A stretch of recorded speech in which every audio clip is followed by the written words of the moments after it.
This is the Christian Regenhard Center's first seminar for fall 2020, and we're pleased to have Maria Doulis from the Citizens Budget Commission with us.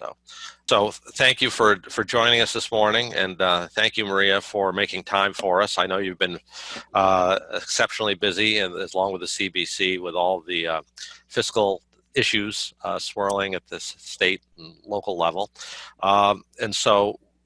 Can we just start off for those who may not be familiar with the Citizens Budget Commission to just give us a quick introduction to that and yourself and your role at the commission? Yeah, thank you for having me. Never tired of talking about the budget, which I guess is a good thing because now we're talking about the budget literally every day. So the Citizens Budget Commission was founded in the wake of another great fiscal crisis, which was the Great Depression. And essentially a bunch of business leaders came together and realized that the city government was very important, and it was important that it be well managed to provide critical services to people. And so they believed that in order to do that, there needed to be some independent oversight. And the CBC exists in that model today. It is a member organization of people from the business sector representing all economic sectors in New York City, from finance to real estate, eds, meds, tech, the whole gamut, who come together as we're a nonprofit, nonpartisan, non-ideological watchdog group. We monitor the state, the city, the MTA budgets, as well as the budgets of other public authorities that provide critical public services like health and hospitals and the Port Authority, NYC. And we're also a think tank that really follows the data to provide evidence-based recommendations to improve services and finances. I'm the vice president of CBC. I've been here for 15 years. I started out right out of graduate school. I'm a CUNY grad myself. I went to Queens College, and then later on in graduate school, started right at CBC. When I got out as a city budget analyst, focused a lot on municipal labor relations, public workforce, public benefits, but also, various topics like capital planning and infrastructure, urban competitiveness, and a hodgepodge of other things. So, my interest and the interest of the CBC is really forward-looking, making sure that, the city continues to grow and prosper and is a good place for people to be now and in the future. Okay, thank you. And so as we kind of set the stage for today's discussion, I think it's important for people to see the budget in a broader context in terms of the entire budget. And of course, we're going to come to focus on public safety, police, fire, EMS at the end of the discussion. But to start things off, could you maybe set the table for us in terms of the city's overall position with regard to headcount and expenditures over the last I guess the de Blasio years? Yeah, so, what is not unique in the last few years is that city government and the budget have grown with the economy continuing to prosper. And now as the economy has turned around, the budget is beginning to shrink. And so that is a common pattern. I think what is uncommon is just how much it has grown under the de Blasio years. And I think the perfect illustration, if you will allow me to just share my screen here, is here in this slide, if everyone can see.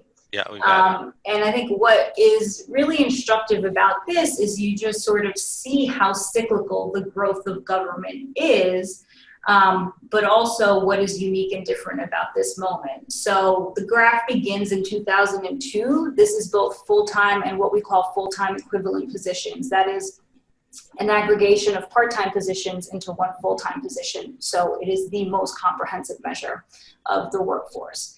So it starts in 2002, right after the 2001 recession. And headcount continues to go down until 2003. And then you see this steady 5-year increase until we get the Great Recession in 2007. And headcount then decreases for 4 years after that until 2012. And so one important point here is that, recessions and crises in general tend to have a multi-year impact on the budget, so that even after the economy is technically recovered and employment is back to growing, public budgets are not. They're still in distress. And so then you see this very, very sharp trajectory starting in 2014 of an increase in headcount of about 10%, or 29,000 positions. So this is, really large, record-setting kind of increase. City government employment reached a record level. And now in the year since, in the few months since we've had the COVID crisis and recession, we start to see a mild decrease in headcount that, as of this moment in the budget, is not projected to continue. So we can talk a little bit more about this disjuncture later, because as you know, the mayor is threatening some layoffs that are not reflected in this budget plan. But for the most part, I think the important point here is that the budget and headcount will contract during recessions and will do so over numerous years. And in this case, there's really been a rapid expansion in the city's workforce. Now, some of that is, I think, very recognizable to people in terms of what or which policy priorities, right? So there's been a tremendous increase, and the greatest increase in pedagogical employees at the DOE, and that is very clearly linked to the implementation of the universal pre-K program, which was one of the mayor's signature priorities and something he got done very early on. So that's about 6,000 employees. And we know another key policy decision was one to increase the size of the police force back in 2015 by 1,300 positions. So those are linked to very sort of clear, obvious policy priorities. Headcount, however, has increased across all city agencies, and sometimes by large numbers or a large proportion in ways we can't really put our finger on for why or how or what these folks are doing. I've highlighted the uniform agencies here, but you can see, for example, that civilians at the Department of Correction grew more, both in number and proportionally, than uniforms at DOC. Or we can see that there has been a 20% increase in positions at the Department of Transportation. And it's really kind of unclear what these folks are doing, because the sense from the mayor has really been that every new program, comes with new personnel. And that is how he has approached things, instead of sort of like realigning missions and retasking employees. There's been this massive expansion with very little done to reorganize instead. And so now we've come to this moment where the city suffered a very abrupt shortfall in revenue. And so the question is, how does that change, if and how that changes? And that is, we're still trying to see what will shake out. Okay, great. Well, that was fantastic. And I wasn't aware that the fire department uniformed headcount had gone up by over 1,000 members. As had, civilians. I mean, I think there was some very clear hiring in EMS, but yes, the fire department. Okay, so EMS and fire were lumped together there. So EMS are still considered civilians by the city. Okay, all right. Yeah. Yes, okay. No, for those any EMS people on the line, sorry for the little salt in the wound on that. We'll keep moving along. And so, as we try to keep on top of things at the Regenhard Center nationally, and when COVID hit, it was pretty apparent to me and to others who were kind of watching funding, was that there was going to be a tremendous impact on municipal budgets, and in short order on public safety, which is a big ticket item, a big proportion of spending. Once you take out education, public safety is usually right there. And of course, those are all positions that are tied to for the most part, tied to direct service delivery. And of course, they're directly impacted because of the, COVID, obviously with EMS.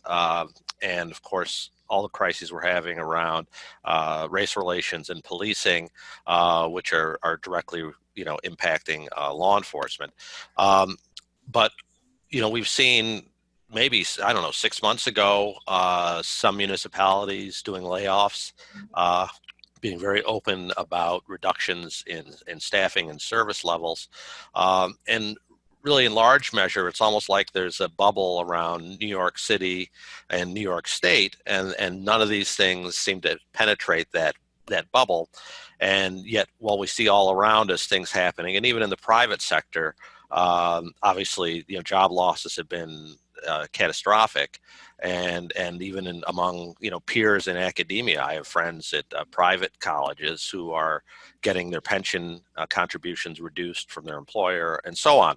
So that was a long way of setting up the question of why, is the world going to hell in a handbasket, and why is, if it is, why are New York City and state kind of not reacting more quickly? So much in that question. Yeah, there is a lot there. As I got that out. Maybe you could just do New York City first. How's that? Sure. I mean, I think your context is absolutely correct and right. The city got through the last recession, if I could just start there for a little sense of history. Sure. The city got through the last recession mostly without enacting layoffs, which is not to say that there was no impact on the workforce. The workforce was reduced, but done mostly through attrition. In addition, labor came to the table, as it has in every other fiscal crisis, and negotiated with the mayor. And they came to an agreement around finding some savings in health insurance, right? But that was part of a broader package for how to get through the crisis. And that package has basically looked the same, or the contours of it have been the same in every crisis since the great fiscal crisis in New York City, right? It involves the mayor, applying a strong hand to the budget, really controlling costs, cutting agencies when things get bad, occasionally, cutting services, controlling the workforce headcount, raising revenues, and then collaborating with labor so that there's shared sacrifice in terms of bearing the burden to get through the crisis. That model does not seem to be gelling at the moment. Now, the city, when COVID hit, the city was in the middle of its fiscal year, and it had to sustain, basically, it made immediately find $2 billion in revenue to deal with shortfalls in the current year, 6 months in. I mean, that is incredibly difficult to do. And what was helpful was that the city was able to get some federal aid, and it had reserves, and it basically used most of that combined with some agency savings to get through the current year and then balance its budget for the following year. However, part of what's, and so the budget is balanced. It's balanced. So they got through that current year. They managed to balance the budget for the fiscal year we are in now, 2021. However, they did so a little tenuously in that the mayor said, okay, all right, I need to work with labor to get some savings, and I'm going to put a placeholder for that for $1 billion. And absent the ability to get those savings, I'm going to have to enact layoffs. And, observers like the CBC, but also the comptroller, the state comptroller, the fiscal controller said, well, $1 billion is a big number to put in your budget without a plan behind it. And, we're very worried about that. In addition, and we'll talk about this a little more later, part of the, issues that arose in the 11th hour negotiations around the police led them to make an assumption about cutting police overtime that I think was very optimistic. So there's essentially almost $1.5 billion in this budget that are probably unattainable, right? In addition to the fiscal year gaps that are projected as a matter of course because the city has had a long-term structural budget. Now, all of that could be managed, as I said, very actively using the tools at the mayor's disposal that have been used by mayors past. But the mayor has not asked for agencies to do another round of cuts and fine savings. He's not really produced the kind of efficiency savings that find recurring savings and improve the ability of city government to provide service at the same cost or with better quality, right? He hasn't gone anywhere. Negotiations with labor have not at all been fruitful, possibly because he started a little late. He's also projecting a wage freeze, meaning not that he's going to break the current contracts with workers, but rather when those contracts expire, that the city won't be able to then provide new raises absent any sort of, give backs to help fund those raises. So, there's a lot still up in the air and not enough is being done to get to yes, both with labor, but also to work with the agencies to find savings. Because we have kind of done the work and done the back of the envelope to say, can it be done, right? This is how we know other mayors have done it. This is, every crisis is different. Can it be done this time? And we found that yes, it could. The workforce could be reduced through attrition with a stricter hiring freeze. The mayor could be negotiating around health insurance premium contributions, and enacting some other cuts and service efficiency improvements we've identified in other work to balance the budget. Now, the big difference in this case is that the downside risks to the budget are huge, and there are two in particular. One is that the state has its own fiscal challenges. And the state also has a budget that's not balanced and has an $8 billion gap. And the governor has said very clearly that absent federal aid, he's going to make local aid cuts. And the city is likely to be the key target of those cuts. The rest of the upstate economy is not doing so well. New York City has been powering New York State's economy for at least the last decade. And so there has been a trend since the last recession to push costs down to New York City. Some of those are big, often they've been very small, but the governor has not been shy about proposing fundamental changes to the relationship between the state and the city on things like Medicaid and CUNY funding, right? So those proposals are likely to resurface in addition to any sort of like basic state aid cuts, like reductions in local school aid. So that is that's a very real risk. And that is something that we'll sort of see, we have to monitor how that progresses based on federal developments. The other one is that, this budget is put together on the assumption that the economy begins to recover. And it's not a wildly optimistic assumption, it's very reasonable, but this is a crisis that has really broken all economic models. And the trajectory of the economy's recovery is so dependent on the trajectory of the virus and the ability to contain it. And so there are a lot of unknowns here. And should any of that sort of not follow the projections, you're likely to see another huge revenue shortfall for the city.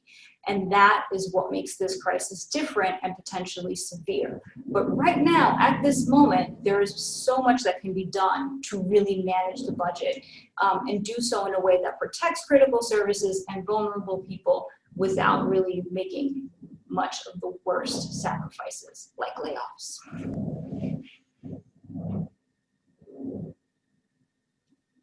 Mute. Okay, there.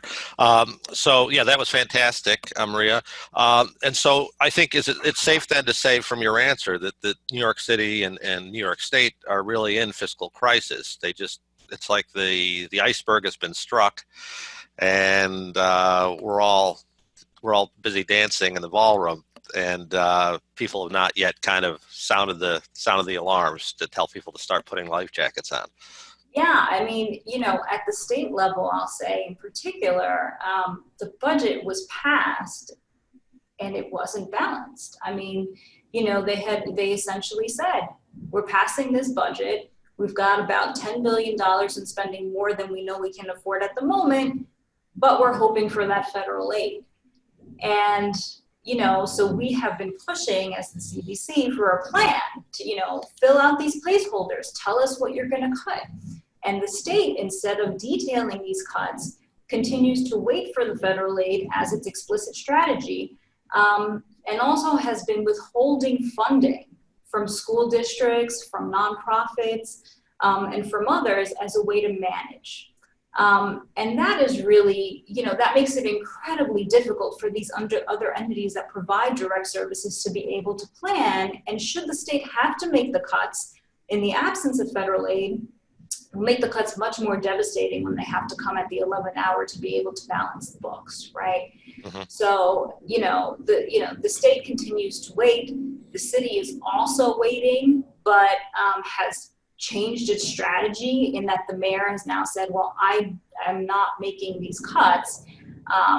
I am not sure, I'm not placing too much faith in getting to some agreement with labor.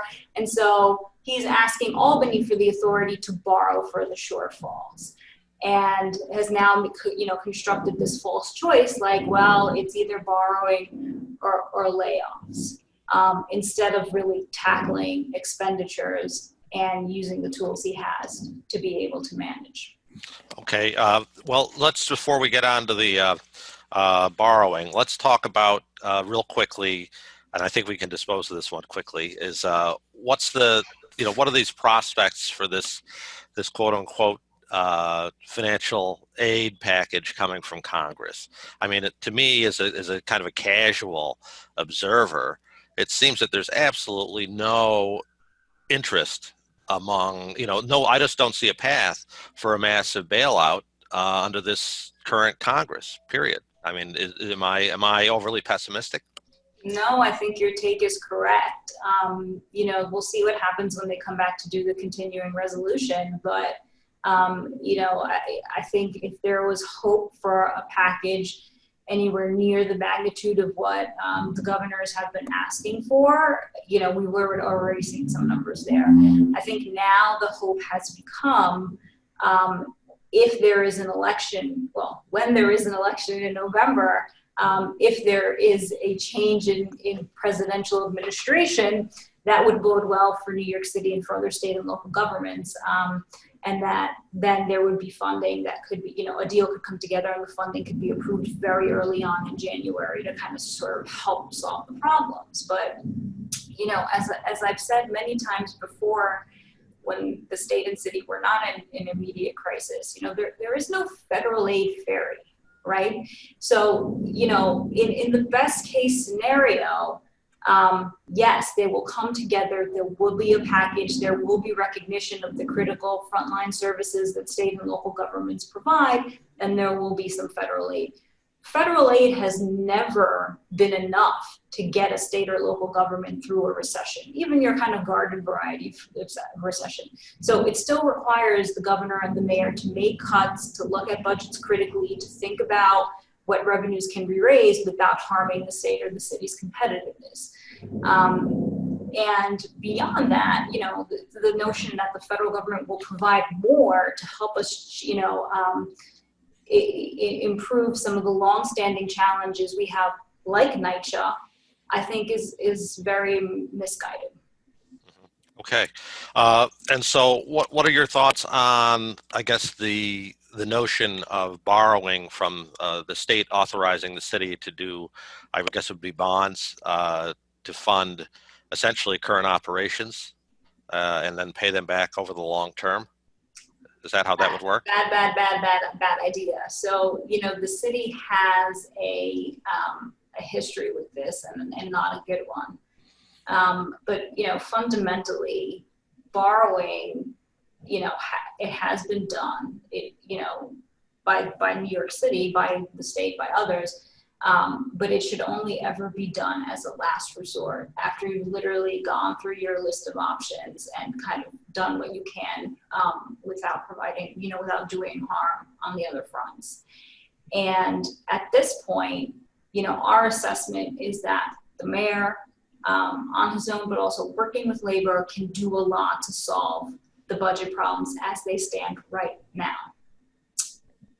There's a big if there, as I said. There are the huge downside risks on the economy and the state.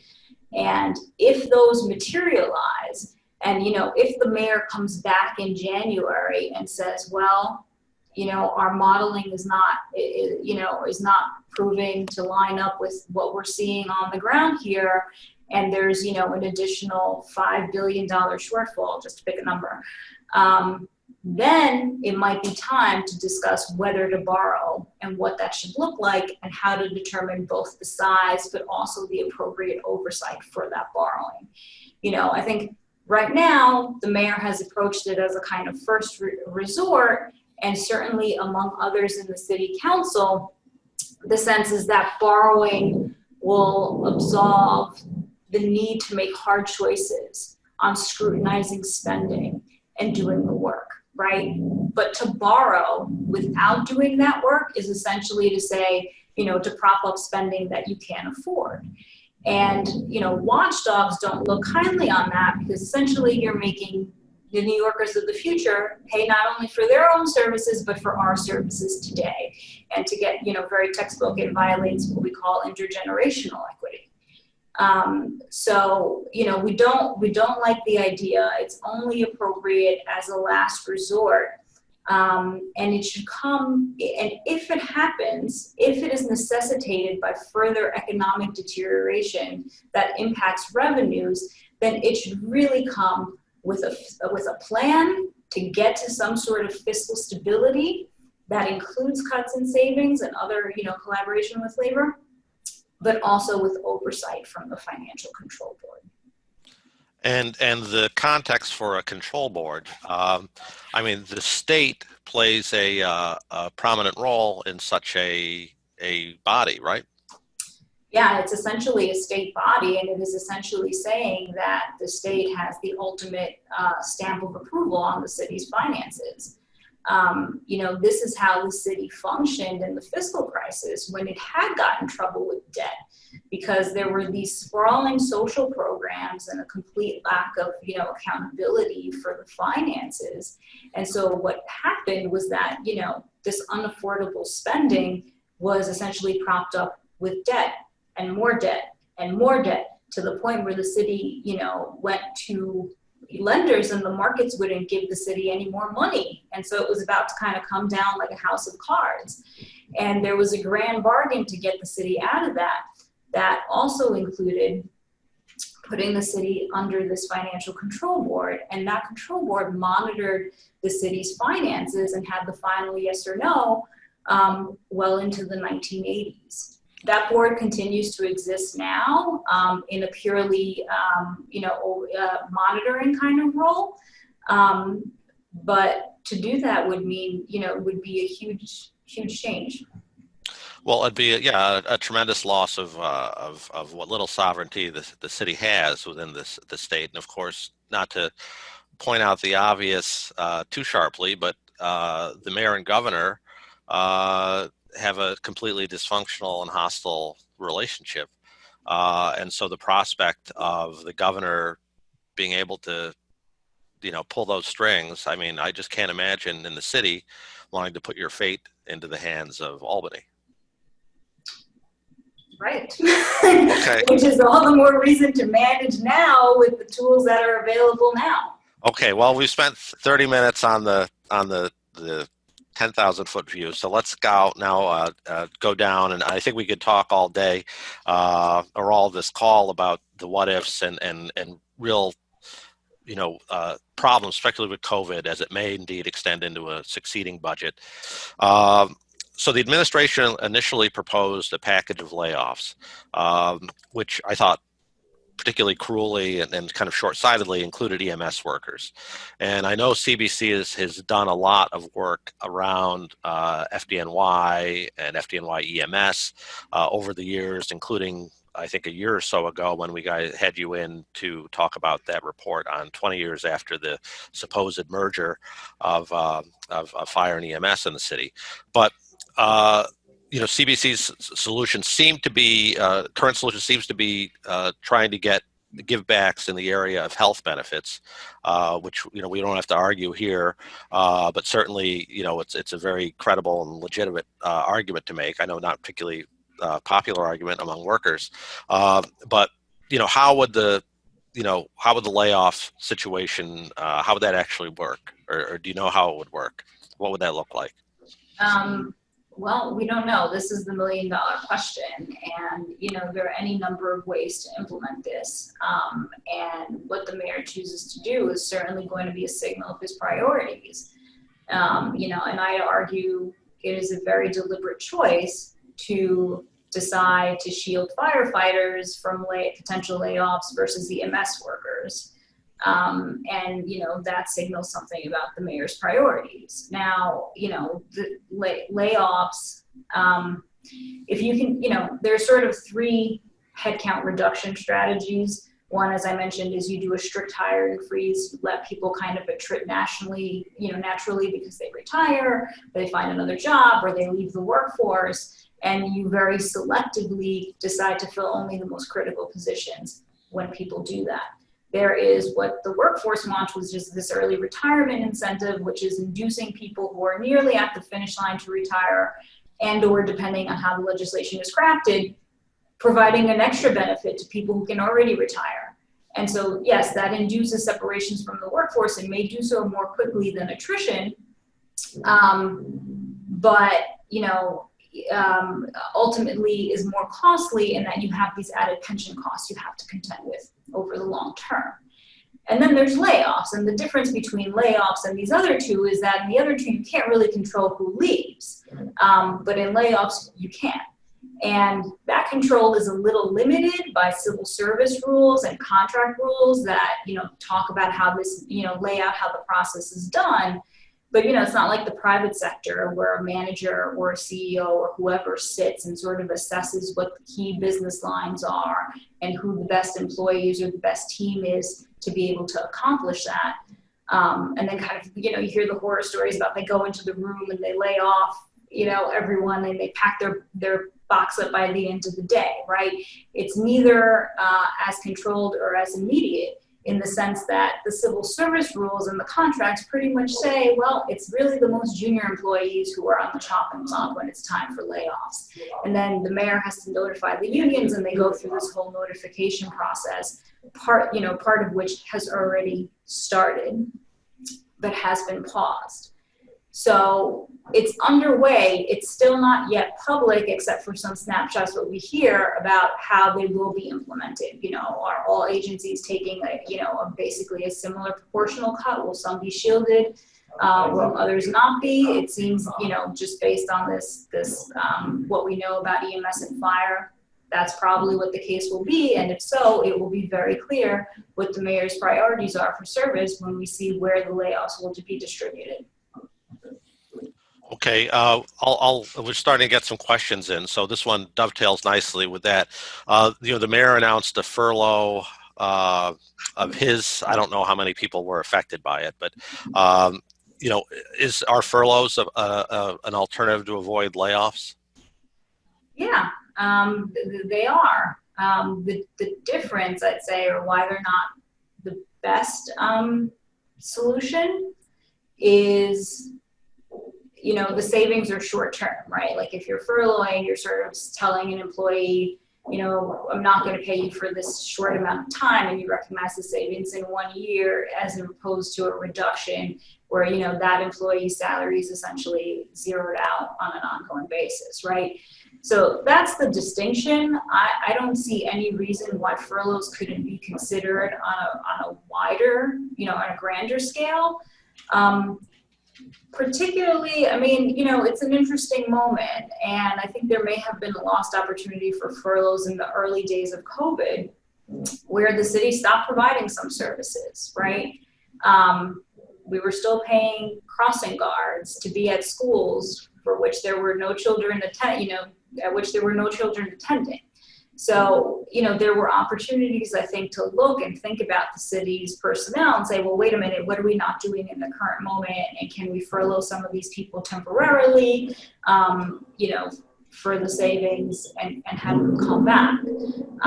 But there's no reason why that can't be something to think about. And as I said, if things get worse, all options really do need to be on the table. Uh-huh. But I will say the mayor's furlough, the savings target in the mayor's budget is $1 billion from labor, and that furlough of his personnel would save less than $1 million. So it is not, it is a drop in the bucket. Okay, and let's get a little further into the dynamics of, and of course, as you point out, the mayor has really not made any provide any definitive guidance, I guess, on where those potential layoffs would be, and what priorities might be there in terms of linking those layoffs to provision of service. But the kind of the fiscal impact. I mean, if you're looking at the the FDNY budget, which is, I don't know, was it 2.2 billion dollars annually.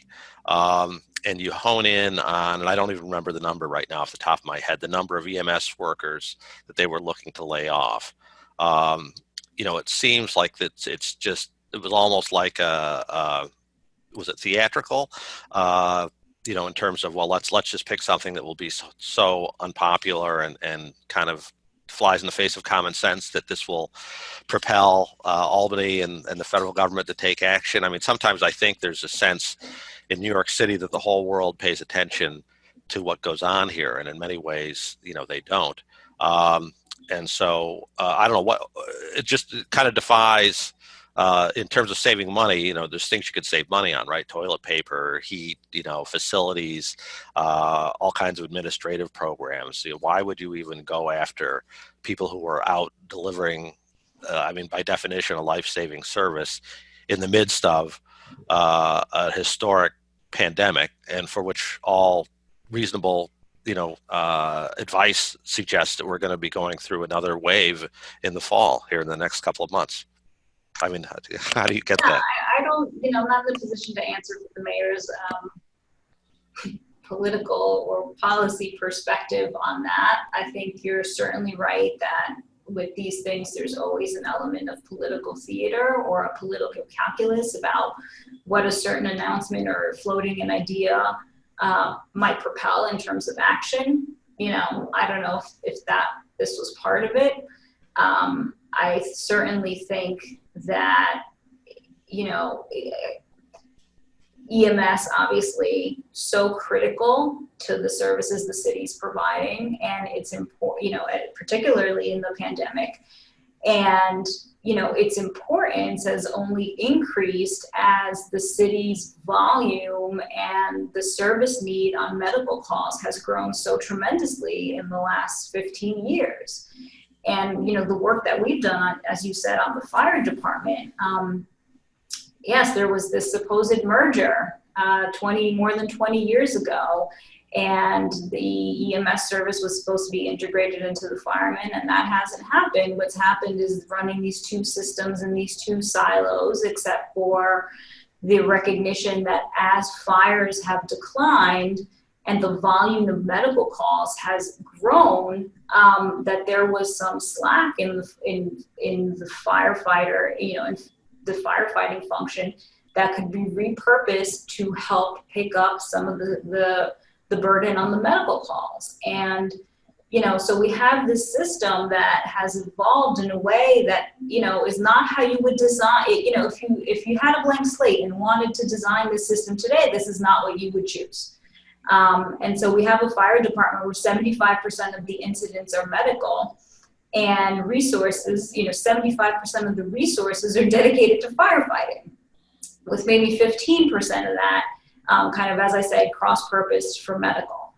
And so, the demands on the EMS have been very great. It's no secret that morale on that force is low, and there is a tremendous amount of turnover. And I think there need to be more fundamental questions about, how do we get this right and do this in a way that we have the best functioning department that we can have. And, to me, layoffs is not that answer. Now, as you said, we believe that there should be no sacred cows at a time like this, right? That every agency should be scrutinized, and every commissioner should be thinking about how to find savings in their department and do things better, as well as making the tough choices about, what in my shop can be sacrificed to preserve what is most critical and needed by New Yorkers. And, we're not seeing as much of that as we have been in the past.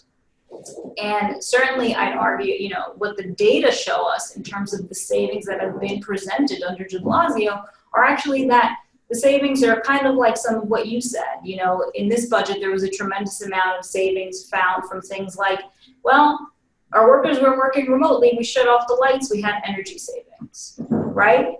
But not necessarily thinking about, you know, I've got these two units who do fundamentally similar things. How do I make this more efficient and get this down to one unit performing the same function? Or you know, think about moving some of my resources so that I can accomplish the same thing with, you know, fewer people or in a different, better way. So we're not seeing the sort of like big thinking about making government agencies more efficient. And, you know, that the city is hurting for that. I think, because I think the truth is a lot more could be done on that front to generate savings before you even have to get to the more, you know, the more critical or dangerous level of thinking about, you know, do I have to lay people off? Because I don't think the city does at this moment. So that was a rather long-winded answer, but I think certainly, you know, you know, we would not say that if you were to implement layoffs, you know, the mayor's proposal would make the most sense. Okay. As we roll into our, I guess the home stretch here.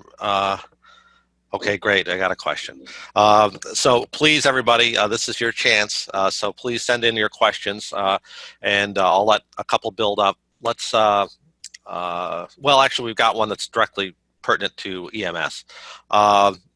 As you're aware, EMS is you know, produces some revenue, you know, through billing of insurance for transport services. What's the, you know, why not increase that charge? And I don't know if that charge now is set at what the Medicare, you know, the federally regulated level that the insurers will pay, but just up that fee. You know, I don't know enough about that. I know that there were questions at one point in time about not so much the fee, but the ability to collect that revenue. Right.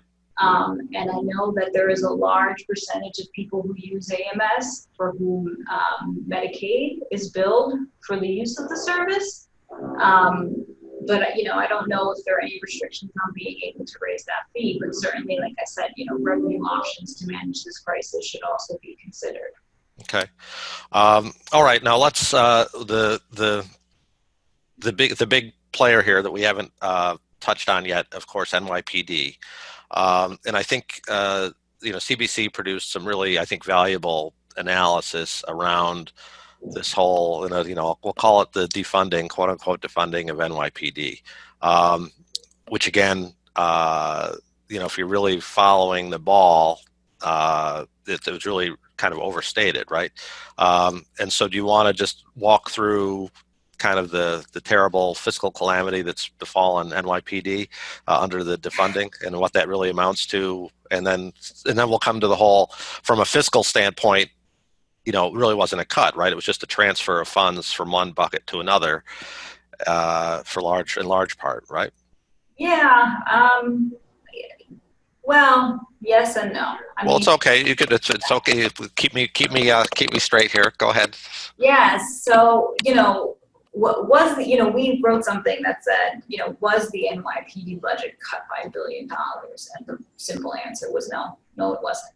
I think all in, when you look at the budget holistically as we do, which is not only, you know, the agency's budget managed by Commissioner Shea, but also the associated benefits along with the personnel, the budget reduction was something like $282 million.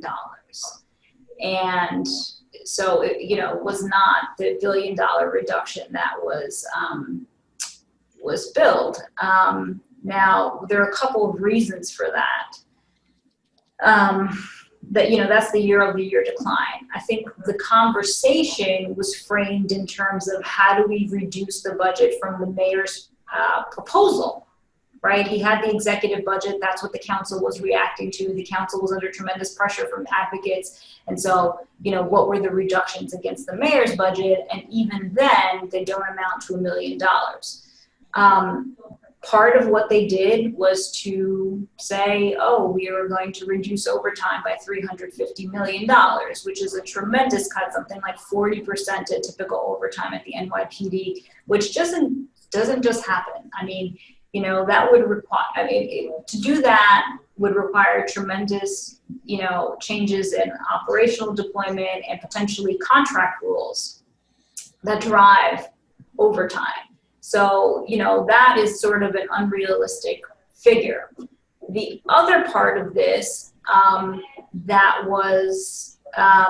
that is sort of more real and provides recurring savings is that there were some personnel changes, and that they canceled the July police class. They did a hard freeze on hiring positions, on some, they reduced the vacancies for the traffic enforcement, and they moved the homeless unit out of NYPD, and that's like over 1,000 uniform positions. So there will be a decline in the police force, but the police force is probably still going to be greater than when de Blasio started as mayor. The other parts of this that were billed as part of the billion were moving out the school safety agents, and what's the other one? It just escaped my mind. Another function that's now in the NYPD, and moving them out to other agencies. And that, theoretically, if you take these budget lines, that's not a reduction. It's a reduction in what the NYPD may manage. It's not a reduction to the budget, and it sort of goes from one pot to the other. But that actually wasn't reflected in the budget documents, and may, be a result of the fact that it takes time to transfer between agencies, right? Mm-hmm. And to transfer the management flow. So, the budget, the NYPD budget certainly did not suffer a shattering reduction. And most of that reduction will be in overtime that I think we're likely to see, is not going to materialize, so that the budget will essentially be almost flat at the end of the fiscal year 21. I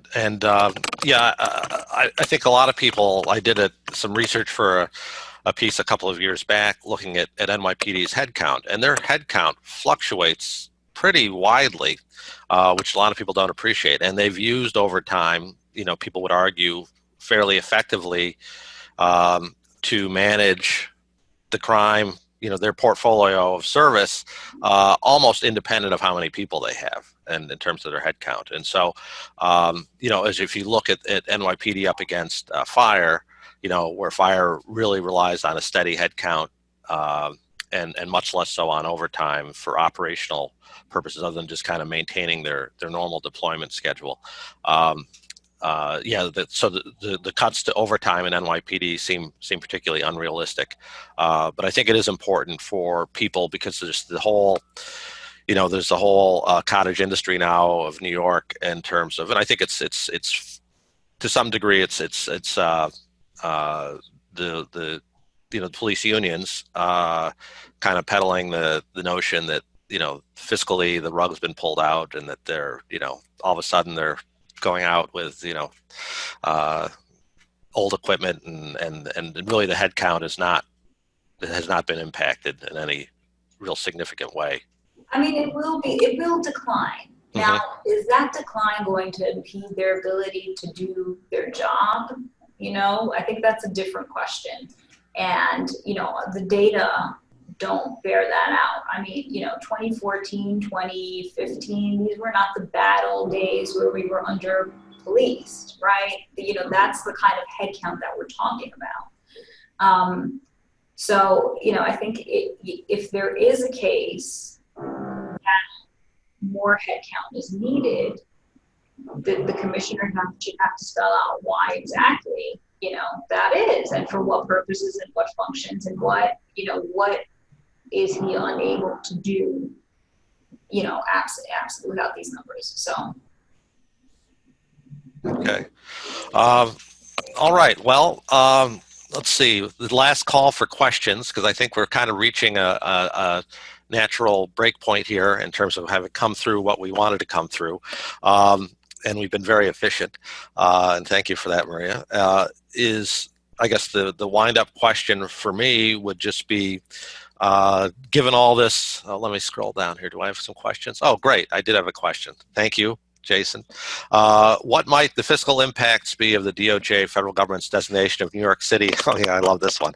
Our newfound designation as an anarchist city. And I think the tourism board is actually going to be using that in the campaign next year. What is your assessment of this? I mean, is this real? Is this like, I mean, should we, what's going to happen with that? Is that going to, you know? I don't know what to make of this. I don't, I'm perplexed and baffled. I would be surprised if it ended up having a true fiscal impact. I mean, certainly the Attorney General has already stated her intention to fight this and have the case ready should it actually result in any material harm to New York City. So, yeah. I mean, it's ironic. I thought that particularly if you look again at putting aside all the rhetoric which is out there, which is, you know, and I won't, certainly I'm not going to minimize the really negative, you know, short-term increases in crime, particularly, you know, and those are real and legitimate. But nonetheless, if you look at, you know, you put yourself up against a typical rest of the world municipality that's making, you know, on a percentage basis, probably really meaningful cuts in public safety just because they don't have revenue. And then we have this whole, you know, idea of, you know, well, who's defunding the police? Well, we're defunding police. Oh, we're not defunding police.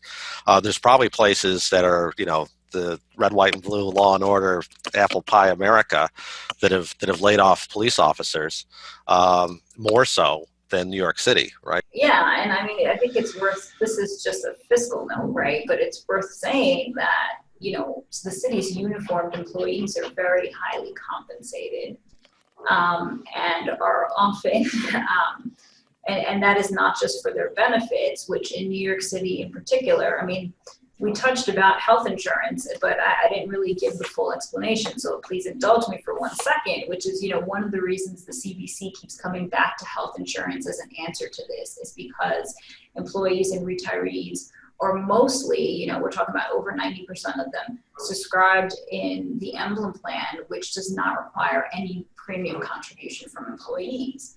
And this continues into retirement, right?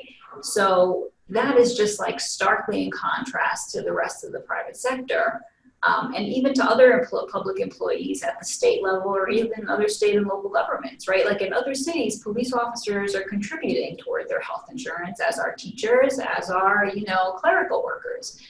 And so I think like this is a solution, and it particularly, you know, that would ask everyone in the workforce to pay a little bit, but would not be a dire result, you know, for a family whose, you know, breadwinner was, you know, was part of the layoff action. So, you know, that is one reason. And then, of course, we have the pension benefits, which in New York City are also particularly generous because officers and others who work a lot of overtime, especially in the final years of their employment, have that, you know, as part of their ongoing pension benefit. And so the compensation for these employees, particularly on the fringe, is high. And, you know, that's one reason that I think, you know, we have to like be constantly thinking both about the hiring and bringing new people on, but also how we pay them to make sure that it is fair and certainly, you know, gives people the ability to have good middle-class paying jobs that help them provide for their family. But is not, you know, it is not overly generous because it does affect the tax base.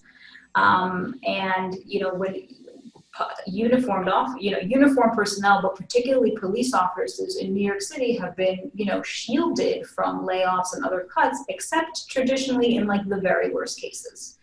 And so, you know, this is it's a unique moment, right? In the sense that there was intention to reduce the size of the police force. There was intention that some of the services that I think have been essentially dumped into the NYPD over time should now actually be better managed in these other agencies from which they were originally taken. But also in many communities, and there were many council members who voted against that budget because people want police presence because they want to live in safe communities. And I think, looking at the economic recovery in the last 20 years of New York City, or longer, sorry, like 30 years, it's all been underpinned by having a city that was increasingly safer and safer year over year. And so, I don't think we can undervalue the importance of that either. So, I don't have an easy answer here, but it is all a sort of delicate balance, and it makes the moment, more critical than ever to manage both, safety and the workforce and the budget, and keep an eye on the economy. Okay, last call for questions from the audience, and I'm debating whether I'm going to throw the last question at you, Maria. But I guess you can adapt and answer any question you like. How likely is it that we're going to end up in some kind of a layoff scenario, given where we are and the timing, and perhaps at what point in the fiscal year do you think we would be, when is it going to really be decision time for the city to start making concrete action to reduce its spending? Well, I think that time was yesterday is the simple answer, right? I mean, the earlier, I've always said you want to get ahead of this early, and this is one of the reasons why the CDC was calling so aggressively for more savings when times were good, because this was a record-long economic expansion. And, of course the city should spend, and the mayor should spend on its priorities, and the council as well, but you have to balance that with the ability to save. And right now, the reserves came in handy when to blunt the immediate impact of this recession, but there's not enough there to basically ride us out through the rest of this. Will it help? Sure. There could have been more there that could have done more to stave off cuts. And that, that's one of the reasons that is so critical, and something like we have to keep thinking about also as the city starts to recover and we come out of this. So the time should have been earlier, and earlier is better. And certainly I think Mayor Bloomberg provided a good example of this, because as I said, typically this case is a little different in that the fiscal impact was as immediate as the economic impact. Typically the fiscal impact is a little lagged, and Bloomberg was very keen on getting ahead of it by starting to reduce those agency budgets before the fiscal impact was felt. And so the more you do earlier, the better you'll be, or the less severe the pain will be later on. And so, the mayor could be doing more right now, right? There could be another series of agency cuts now, asking agencies to really scrutinize their budgets, really focus on the back office operations, things that are cross-cutting, like fleet and procurement, office space, right? All those kind of like cross-cutting city operation functions to eke out savings there and make, do more with less.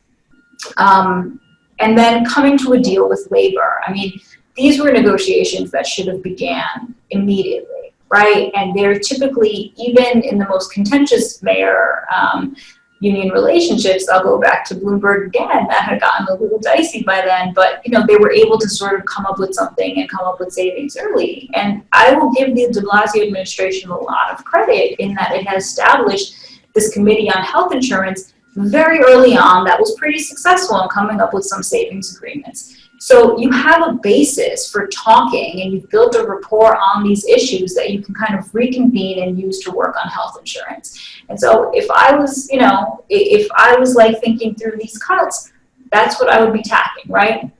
I would be doing the back office stuff. I'd be asking commissioners for their list of cuts, and I'd be trying to get to yes with labor very directly to say, okay, what can we do on this? And realizing how difficult this may be to sell to your members, I want to avoid layoffs. What else can we put in as part of this, to get to yes on some agreement to reach $1 billion, if not more. And then, if things are worse, then I think revenue options also have to come in on the, have to be part of the discussion as well. Mm-hmm. And well, let's just talk real quickly on revenue options. I mean, of course, the city is, where do you see room for revenue? I mean, it's a very tricky moment. The city's go-to in times of crisis is usually the property tax for many reasons. And so I think there's room to do a little bit, and I do mean very little, do a little bit of an increase there. The other option would be the sales tax, to do a small rate increase there, or to tax some things, primarily services, that the city is not currently taxing. The other big tax for the city is the personal income tax. That is very hard for the city to tap now for many, many reasons. Generally, the city's tax burden, when you look at the combined state and local PIT charge, is, just almost 13%, right? Which is extremely high. The only other place with a burden that high is California, and New Jersey, which just came to an agreement to raise its personal income tax by what is a healthy amount, would still be below that New York City rate. And so, you have to think about the competitiveness of the city and its ability to retain high wealth individuals, and what might happen if you raise that way, too high and induce them to sort of move, because it's very easy, and tons of people do it, to live in the suburbs and work in the city. And now, this situation has sort of taught people that how easy it is to actually be productive and work remotely at home. And so we're in a moment where our entire, economic model, which is everybody comes into Manhattan to work and is then dispersed in the metro area, is in flux and very much, uncertain. And so from the city's perspective, you do not want to give people reasons to move to the suburbs or, anywhere else but, the suburbs, because it's very easy for them to stay attached to their employment base in the city, but not live in the city and not spend, be taxed in the city. So sales and property tax, I think, are the ones with the best prospects. Well, I think that's a great place to stop. And I think we could certainly continue this conversation looking at the kind of the long-term potential impacts as you talk about that change in the whole urban-suburban dynamic and real estate and, all those things, which we don't know what's going to happen, but certainly could have an impact on our fundamental, as you put it, the economic model, not just something around the edge, but how things happen. So on that, I will stop. And so Maria Doulis, thank you very much for spending time with us today. This call will be up on Zoom shortly. Up on Zoom. It'll be up on our webpage. It'll be recorded and up there for the public. And I think it was really enlightening. And so thanks once again for speaking with us. And we'll keep one eye on the CBC website and for your dispassionate guidance in the coming months. Thank you. Thank you so much for having me. Okay. Thank you, everybody. Take care. Okay.